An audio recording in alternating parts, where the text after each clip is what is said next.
Praise the Lord, shalom. प्रभु आप सबको आशीष दे।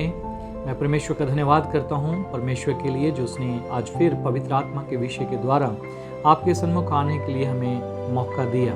मैं परमेश्वर का धन्यवाद करता हूँ आप सबों के लिए भी जो आप लगातार परमेश्वर के वचन से पवित्र आत्मा की शिक्षा को प्राप्त कर रहे हैं और सचमुच पिछले दिनों से लगातार परमेश्वर अपने वचन के द्वारा पवित्र आत्मा की सामर्थ्य के द्वारा जो बुद्धि और ज्ञान जो समझ हमें दे रहे हैं उस बात के लिए मैं परमेश्वर का धन्यवाद करता हूँ। और मैं आप सबका भी धन्यवाद करता हूँ जो लगातार आप परमेश्वर के वचन को सीख रहे हैं। और सच मुझे परमेश्वर की ओर से हम सब के लिए एक बहुत बड़ी अपॉर्चुनिटी है कि हम परमेश्वर की आत्मा की बातों को सीख सकें। इस समय में बहुत सारे लोग हैं जो पवित्र आत्मा की बातों को, परमेश्वर की बातों को नहीं समझ पा रहे हैं, लेकिन परमेश्वर का धन्यवाद है कि परमेश्वर ने आपको और हमको चुना और हम इन बातों को सीख सकें। आज भी हम पवित्र आत्मा के विषय पर आपके सन्मुख पर पवित्र आत्मा के विषय को लेकर आए हैं जो बहुत ही खास विषय हैं। और मैं आप सबका स्वागत करता हूँ यीशु मसीह के नाम से कि आप इस विषय को सीखने जा रहे हैं। और धन्यवाद के साथ मैं परमेश्वर की स्तुति करता हुआ और पहले उस वचन को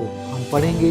आज के वचन को शुरू करने से पहले 2 पीटर 2 पत्रस 1-3 आयत यहाँ पर लिखा है, क्योंकि उसकी ईश्वरीय सामर्थ्य ने सब कुछ जो जीवन और भक्ति से संबंध रखता है हमें उसी की पहचान के द्वारा दिया है, जिसने हमें अपनी ही महिमा और सद्गुण के अनुसार बुलाया है। परमेश्वर का धन्यवाद करता हूँ। परमेश्वर का वचन हमें यहाँ पर बताता है कि जो कुछ भी हमारे जीवन से और जो कुछ भी हमारी भक्ति से संबंध रखता है वह परमेश्वर ने अपनी ईश्वरीय सामर्थ्य के अनुसार हमें दिया है।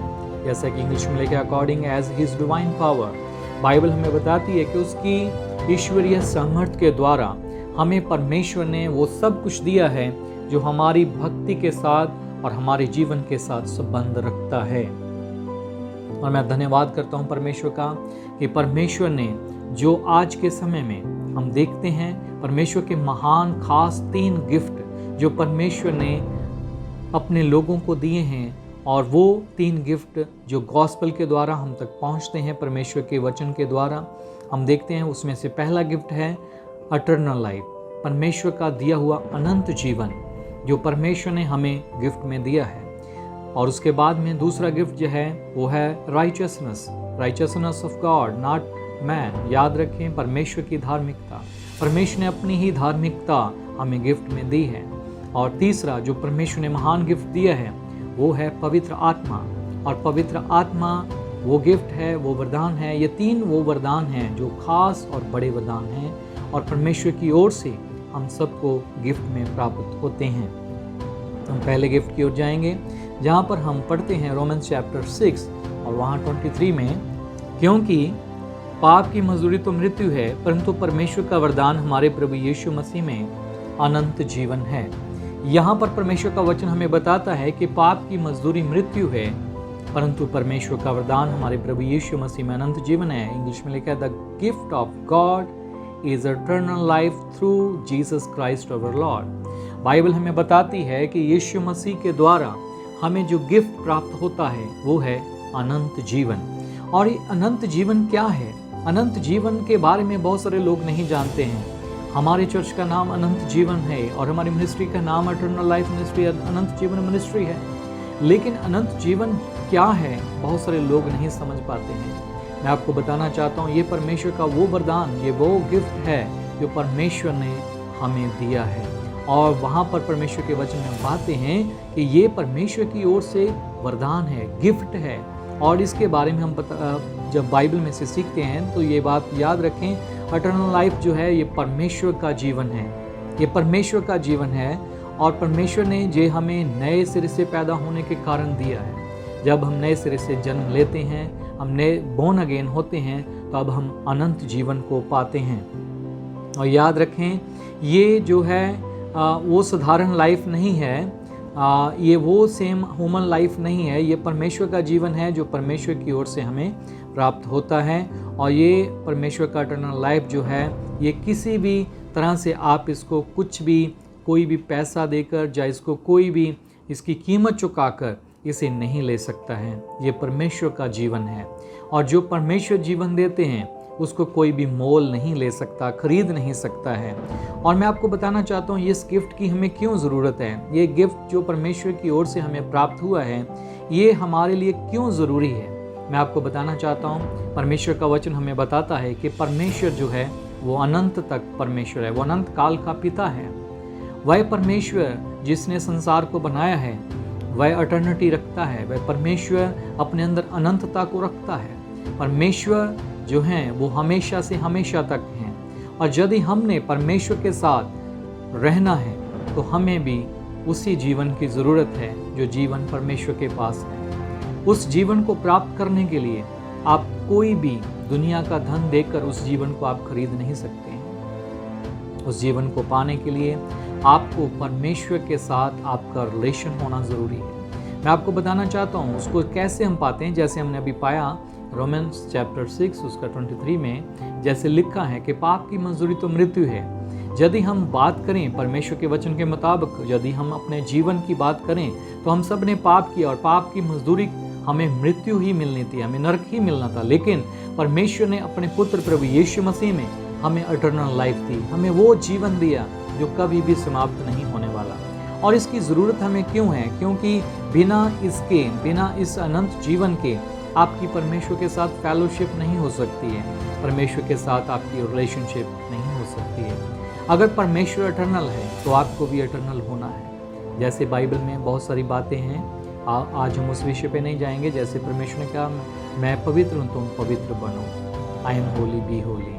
तो यहाँ पर आप याद रखें कि परमेश्वर अनंत काल तक रहने वाले परमेश्वर हैं। उसने अनंत जीवन हमें इसीलिए दिया, हमें मौत से पार हमेशा की ज़िंदगी में दाखिल किया, ताकि हम हमेशा के लिए परमेश्वर के साथ फेलोशिप रख सकें, रिलेशनशिप रख सकें। विदाउट इटर्नल लाइफ आप कभी भी परमेश्वर के साथ अपनी फेलोशिप को और अपनी आप रिलेशनशिप को नहीं रख सकते हैं। इसलिए परमेश्वर ने हमें ये गिफ्ट दिया है। मैं परमेश्वर का धन्यवाद करता हूँ इस गिफ्ट के लिए। और मैं आपको भी इस बात के लिए निमंत्रण करता हूँ कि आप यीशु मसीह के द्वारा अनंत जीवन को पाएं।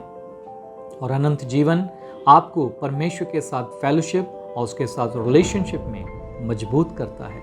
मैं परमेश्वर का धन्यवाद करता हूँ इस वरदान के लिए। और उसके बाद जब हम दूसरा वरदान पाते हैं, दूसरे वरदान के बारे में हम परमेश्वर के वचन में से देखते हैं। परमेश्वर का वचन हमें बताता है जो दूसरा वरदान है वो है धार्मिकता, परमेश्वर की धार्मिकता। Righteousness also gift of God. ये परमेश्वर का एक गिफ्ट है हमारे लिए और आपके लिए। रोमन्स चैप्टर 5 और वर्स 17 यहाँ पर लिखा है, क्योंकि जब एक मनुष्य के अपराध के कारण मृत्यु ने उस एक के द्वारा राज्य किया, तो जो लोग अनुग्रह और धर्म रूपी वरदान बहुतायत से पाते हैं, वे एक मनुष्य के अर्थात यीशु मसीह के द्वारा अवश्य ही अनंत जीवन में राज्य करेंगे। हालेलुया।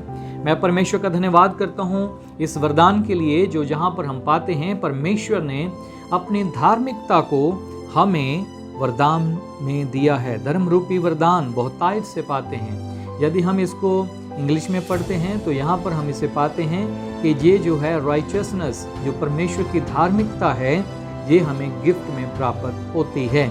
और ये जो गिफ्ट में प्राप्त होती है धार्मिकता, ये क्या है? मैंने बहुत सारे लोगों से इसके विषय में सवाल पूछा, लेकिन कोई भी इस बात का सही से जवाब नहीं दे पाता है। आज बहुत सारे लोग हैं संसार में, लोग धर्मों की बात करते हैं, और जब हम धर्म की बात करते हैं तो धर्म कोई भी हो, कोई भी धर्म किसी को धर्मी नहीं बना सकता है। यदि धर्म मनुष्य को धर्मी बना सकते तो सारे धर्मों में लोग धर्मी होने चाहिए थे, लेकिन कोई भी धर्मी नहीं। परमेश्वर का वचन हमें बताता है एक भी धर्मी नहीं। जब परमेश्वर ने इस संसार में लोगों को देखा तो लोगों में कोई परमेश्वर को धर्मी नजर नहीं आया। यहाँ तक लिखा है एक भी नहीं। मैं आपको बताना चाहता हूँ धार्मिकता क्या होती है। धार्मिकता, कई लोग सोचते हैं कि अगर हम पुण्यदान करते हैं, अच्छे कर्म करते हैं तो हम धर्मी बन जाएंगे। सो मैं आपको बताना चाहता हूँ ऐसा कुछ नहीं है। आपको परमेश्वर के वचन से इस बात को सीखना है, वचन को समझना है। प्रभु का वचन हमें बताता है कि धार्मिकता क्या है। एक्चुअल में सच्चाई ये है कि धार्मिकता जो है, righteousness is the nature of God. परमेश्वर की धार्मिकता जो है वो परमेश्वर का वो नेचर है, वो स्वभाव है जो परमेश्वर के अंदर है। और याद रखें, इस राइचियसनेस जो परमेश्वर की राइचियसनेस है, धार्मिकता है, it's his nature and ability to always be right. Bible हमें बताती है कि परमेश्वर जो कुछ भी करते हैं वो हमेशा सही करते हैं। He is never wrong. Bible हमें बताती है कि परमेश्वर ने कभी भी कुछ भी गलत नहीं किया। ये परमेश्वर का स्वभाव है, ये परमेश्वर का नेचर है कि परमेश्वर जो कुछ भी करते हैं वो हमेशा सही होता है, वो हमेशा सही करते हैं, वो हमेशा वो करते हैं जो कभी भी फेल होने वाला नहीं है। जो कुछ भी कभी भी उसमें परमेश्वर जो करते हैं कभी भी उसमें गलत नहीं होता है। याद रखें, यदि हमने परमेश्वर से उसकी धार्मिकता को पाया है तो धर्मी व्यक्ति कौन होता है? जिसको परमेश्वर की धार्मिकता गिफ्ट में प्राप्त होती है। यहाँ तक हम बाइबल में पाते हैं कि जब इब्राहिम ने विश्वास किया तो यह उसके लिए धार्मिकता गिना गया। बाइबल हमें बताती है कि इब्राहिम ने जब विश्वास किया परमेश्वर पर तो उसने परमेश्वर की आज्ञाओं का पालन किया और ये उसके लिए धार्मिकता गिना गया। क्यों? क्योंकि उसने वह किया जो परमेश्वर को अच्छा लगता था। तो आप याद रखें कि परमेश्वर का स्वभाव जब आपके जीवन में आता है तब आप वो करना शुरू करते हैं जो परमेश्वर को अच्छा लगता है। मनुष्यों को अच्छा लगे या ना लगे, लेकिन वो परमेश्वर को अच्छा लगना चाहिए, वो परमेश्वर को भाता होना चाहिए। आजकल बहुत सारे लोग हैं जो धर्मों पर घमंड तो करते हैं, लेकिन वो एक व्यक्ति दूसरे व्यक्ति को गंदी गंदी गालियां बोलते हैं, बहुत सारी ऐसी बातें अपने मुख से बोलते हैं उनके जीवन में खून खराबा करने के लिए और बहुत सारी ऐसी चीज़ें करने के लिए उनका मन जो है वो उत्सुक रहता है। और वो कहते हैं कि हम तो धर्मी हैं, हम तो उस धर्म में हैं, हम तो इस धर्म में हैं। धर्मी होने का अर्थ है कि आपने वह करना है जो परमेश्वर को अच्छा लगता है, जो परमेश्वर की नज़र में सही है। आपकी नज़र में सही है ये इम्पोर्टेंट नहीं है, ये बात इम्पोर्टेंट है क्या वो बात जो आप करते हैं वो परमेश्वर को अच्छी लगती है। धार्मिकता हमारे लिए क्यों ज़रूरी है, मैं आपको बताना चाहता हूँ। धार्मिकता का हमारे अंदर होना क्यों ज़रूरी है? क्योंकि जैसा स्वभाव परमेश्वर का है वैसा ही स्वभाव आपका होना है। बाइबल हमें बताती है यदि हमने परमेश्वर के साथ रहना है तो हमें परमेश्वर के साथ उसी के स्वभाव के अनुसार रहना है। जहाँ तक बाइबल हमें बताती है कि जैसा स्वभाव यीशु मसीह का था वैसा स्वभाव तुम्हारा भी होना चाहिए। सो परमेश्वर का वचन हमें बताता है कि यदि आपके अंदर परमेश्वर का नेचर नहीं है, यदि आपके अंदर परमेश्वर की एबिलिटी नहीं है तो फिर आप परमेश्वर की प्रेजेंस में खड़े नहीं हो सकते हैं। मैं आपको बताना चाहता हूँ कि इस धार्मिकता के द्वारा परमेश्वर अपनी एबिलिटी आपके अंदर भरते हैं ताकि आप उसकी प्रेजेंस में खड़े हो सकें। बाइबल हमें यह भी बताती है कि परमेश्वर धर्मियों की प्रार्थनाओं को सुनता है। जब धर्मी जन पुकारते हैं तब यहोवा सुनता है और उनके सारे दुखों से उन्हें छुड़ाता है। और बाइबल हमें यह भी बताती है कि धर्मियों की प्रार्थनाओं में बड़ा असर होता है। तो परमेश्वर किसकी प्रार्थनाओं को सुनता है? धर्मियों की प्रार्थनाओं को सुनता है। तो धर्मी होना, आप याद रखें, कोई आपको मनुष्य धर्मी नहीं बना सकता, कोई धर्म आपको धर्मी नहीं बना सकता, आपके धर्म के काम आपको धर्मी नहीं बना सकते, परंतु ये धार्मिकता परमेश्वर की ओर से एक वरदान है जो यीशु मसीह पर विश्वास करने के द्वारा प्राप्त होता है। और बाइबल हमें बताती है कि हम तो पापी थे लेकिन यीशु के लहू के द्वारा हम मुफ्त में धर्मी बनाए गए हैं। हमने धार्मिकता को कमाया नहीं है, हमने धार्मिकता को खरीदा नहीं है, हमें किसी मनुष्य ने धर्मी नहीं बनाया, लेकिन ये गिफ्ट परमेश्वर की ओर से, ये वरदान परमेश्वर की ओर से मुफ्त में हमें प्राप्त हुआ है। मैं परमेश्वर का धन्यवाद करता हूँ इस गिफ्ट के लिए और चाहता हूँ कि आप धर्मी बने। जो धर्मी होते हैं उसके बारे में बाइबल में अगर हम फर्स्ट साम्स को पढ़ लें पूरा, वहाँ पर तो आपको पता चल जाएगा। ज़बूर, भजन संहिता का जो पहला ज़बूर, मतलब आप भजन संहिता पढ़ेंगे तो उसमें आप पाते हैं कि धन्य है वह मनुष्य जो दुष्टों की युक्ति पर नहीं चलता, ना पापियों के मार्ग में खड़ा रहता, ना ठट्ठा करने वाले लोगों के बीच में बैठता है। वह उस वृक्ष के समान होगा जो नदियों के किनारे पर लगा हुआ है, जो समय से अपना समय पर फल देता है, उसके पत्ते कभी मुरझाते नहीं।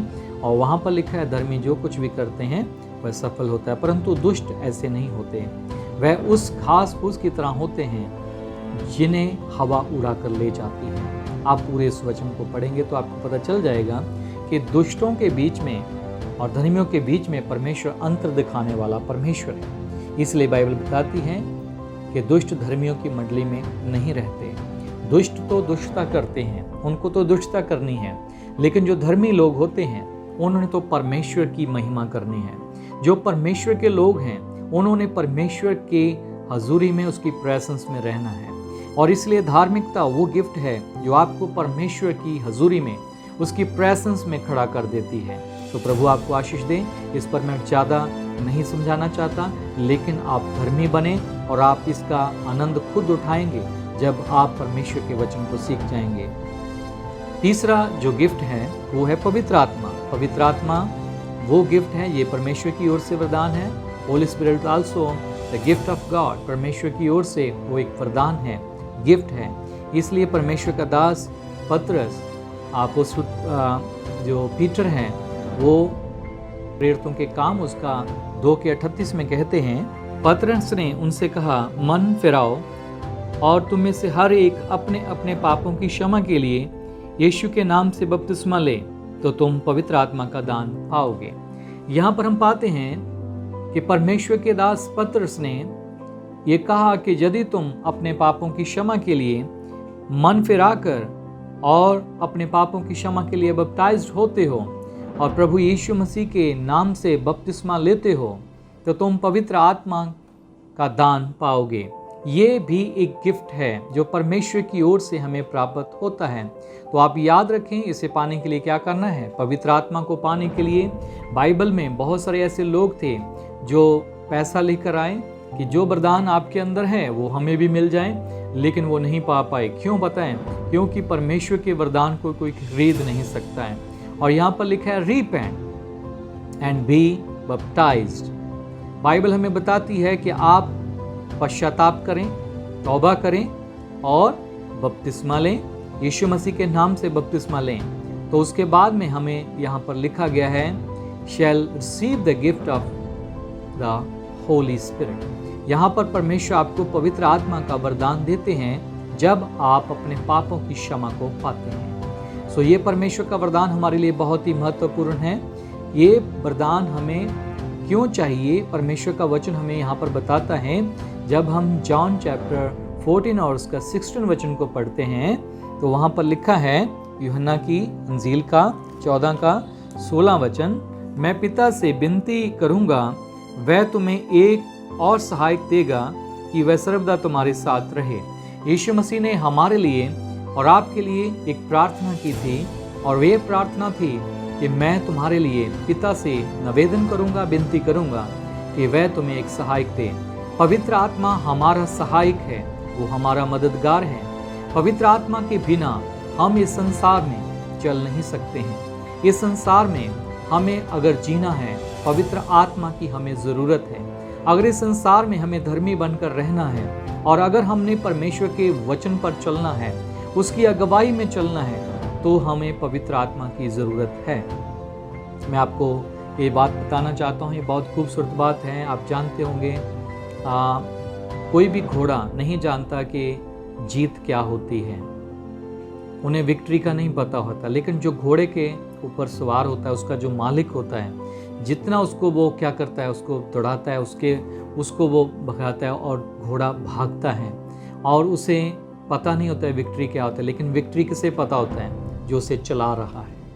मैं आपको बताना चाहता हूँ, इसी प्रकार मेरे प्यारे बहनों भाइयों, प्रभु का वचन बताता है परमेश्वर के पुत्र वही हैं जो आत्मा के चलाए चलते हैं। जो आत्मा के चलाए चलते हैं वही परमेश्वर की संतान है। सो हमें आत्मा के द्वारा चलना है। आत्मा के द्वारा चलने के लिए बाइबल हमें बताती है कि परमेश्वर ने हमें अनाथ नहीं छोड़ा, परमेश्वर ने हमें अकेला नहीं छोड़ा। परमेश्वर ने हमें पवित्र आत्मा दिया, उसने हमें मददगार दिया कि हम इस संसार में कभी भी निराश ना हो, हम कभी भी अपने जीवन में अकेलापन अपने अंदर महसूस ना करें, हम कभी भी ऐसा ना सोचें कि मैं संसार में अकेला छोड़ दिया गया हूँ। परमेश्वर ने आपको मददगार दिया है। आपके सामने कितनी बड़ी बड़ी चुनौतियाँ क्यों ना आ गई हों, वो चुनौतियों को आपके सामने हारना होगा, क्योंकि पवित्र आत्मा आपका मददगार है। जब पवित्र आत्मा हमारा सहायक है तो आपके सामने कोई भी समस्या खड़ी नहीं रह सकती है। कोई भी चीज़, कोई भी टेम्पटेशन आपको हरा नहीं सकती है, क्योंकि आपको उसको जीतने के लिए पवित्र आत्मा दिया गया है। यहाँ पर हमें परमेश्वर का वचन हम सफाई से बताता है कि मैं पिता से विनती करूँगा कि वह तुम्हें एक सहायक दे। आप जानते हैं कि जब आप अकेले होते हैं, जब आप निराश होते हैं, जब आपके जीवन में बहुत सारी विपत्तियाँ, परेशानियाँ आपको घेर लेती हैं, तब वहाँ से आपको कौन छुड़ाता है? कौन छुड़ा सकता है? सिर्फ पवित्र आत्मा। पवित्र आत्मा की अगुवाई में चलें, पवित्र आत्मा से परिपूर्ण हों, पवित्र आत्मा से भरते जाएं, तो आपको ये बात जाननी है कि ये पवित्र आत्मा आपको मददगार के रूप में दिया गया है कि आप एक मसीही जीवन को जी सकें, और एक साधारण जीवन नहीं, परमेश्वर ने आपको एक मसीही जीवन जीने के लिए और एक विक्टोरियस लाइफ जीने के लिए बुलाया है, और परमेश्वर ने आपको एक एक्स्ट्राऑर्डिनरी लाइफ दी है। पवित्र आत्मा आपको वो अंडरस्टैंडिंग देता है जो परमेश्वर के वचन की अंडरस्टैंडिंग है। इसलिए बाइबल हमें बताती है कि वह मेरी बातों से तुम्हें सिखाएगा। यदि पवित्र आत्मा आपके पास नहीं है तो आप परमेश्वर के वचन को अंडरस्टैंड नहीं कर पाते हैं। तो आपको उसको अंडरस्टैंड करने के लिए पवित्र आत्मा की ज़रूरत है, और पवित्र आत्मा आपको चलाएंगे, पवित्र आत्मा आपको संभालेंगे, पवित्र आत्मा आपकी अगुवाई करेंगे, पवित्र आत्मा आपको सुपर नेचुरल एबिलिटीज़ देंगे जो आपके अंदर नहीं है, लेकिन पवित्र आत्मा आपको देख सकते हैं। वो ग्लोरियस ऑफ गॉड होगा, वो परमेश्वर की ग्लोरीफाइड लाइफ होगी, वो परमेश्वर की एबिलिटीज़ होगी, और परमेश्वर आपको इस्तेमाल करेंगे। परमेश्वर इसलिए आपको पवित्र आत्मा देते हैं, और ये 3 गिफ्ट बहुत ही इम्पॉर्टेंट है हम सब के लिए, एक मसीही होने के नाते, क्योंकि परमेश्वर ये चाहते हैं कि हम पवित्र आत्मा से भरे रहें, और परमेश्वर के उस पर्पस को जो यीशु मसीह के द्वारा हमारे लिए और आपके लिए दिया गया है, हम उसको पूरा कर सकें। मेरे साथ एक आयत और पढ़ें, 2 कोरिन्थियंस चैप्टर 1 और उसका 21 और 22 है। और जो हमें तुम्हारे साथ मसीह में दृढ़ करता है और जिसने हमारा अभिषेक किया वही परमेश्वर है, जिसने हम पर शाप भी कर दी है और बयाने में आत्मा को हमारे मनों में दिया है। यहाँ पर परमेश्वर का वचन हमें बताता है कि पवित्र आत्मा हमें बयाने में दिया गया है। यही बात याद रखें कि जिनके पास पवित्र आत्मा की शाप दी गई है, यहाँ पर प्रभु का वचन बहुत ही स्पष्ट से बताता है, जो हमें तुम्हारे साथ मसीह में दृढ़ करता है। जो हमें तुम्हारे साथ मसीह में दृढ़ करता है वो कौन है? वो पवित्र आत्मा है। और जिसने हमारा अभिषेक किया वह परमेश्वर है, जिसने हम पर शाप भी कर दी है और बयाने में आत्मा हमारे मनों में दिया है। आप याद रखें कि परमेश्वर ने हमारे लिए पवित्र आत्मा बयाने में दिया है, और वो जल्द आने वाले हैं। जिनके पास पवित्र आत्मा नहीं है, जिनके पास पवित्र आत्मा की सामर्थ्य नहीं, जो पवित्र आत्मा से परिपूर्ण नहीं है, वो परमेश्वर के साथ स्वर्ग में उठाए नहीं जाएंगे। पवित्र आत्मा को पाना बहुत ही इम्पोर्टेंट है, पवित्र आत्मा को पाना बहुत ज़रूरी है। तो मेरे प्यारे बहनों भाइयों, पवित्र आत्मा से परिपूर्ण हों, पवित्र आत्मा से भरें। और मेरे साथ एक और आयत पढ़ें, फर्स्ट जॉन, यूहन्ना की पहली पत्री, उसका 5 अध्याय, उसका 11 और 12 वचन। यहाँ पर लिखा है, और वह गवाही यह है कि परमेश्वर ने हमें अनंत जीवन दिया है, और यह जीवन उसके पुत्र में है। जिसके पास पुत्र है उसके पास जीवन है, जिसके पास परमेश्वर का पुत्र नहीं उसके पास जीवन भी नहीं है। और यहाँ पर हम अनंत जीवन की बात को पाते हैं। परमेश्वर का वचन हमें बताता है कि जिसके पास परमेश्वर का पुत्र है उसके पास जीवन है, अनंत जीवन है। जिसके पास परमेश्वर का पुत्र नहीं है उसके पास अनंत जीवन भी नहीं है। सो मैं आपसे विनती करता हूँ और आपसे प्रश्न पूछता हूँ कि आपके पास परमेश्वर का पुत्र यीशु मसीह है? यदि आपके पास परमेश्वर का पुत्र यीशु मसीह है तो आपके पास अनंत जीवन है, और जिसके पास परमेश्वर का पुत्र नहीं है उसके पास जीवन भी नहीं है। सो मैं विनती करता हूँ इन बातों के द्वारा, ये महान वो गिफ्ट हैं परमेश्वर के, 3 महान गिफ्ट जिनको हम बाइबल में खास रूप से पाते हैं। हमने देखा पहला गिफ्ट है अनंत जीवन। दूसरा गिफ्ट है धार्मिकता और तीसरा गिफ्ट है पवित्र आत्मा।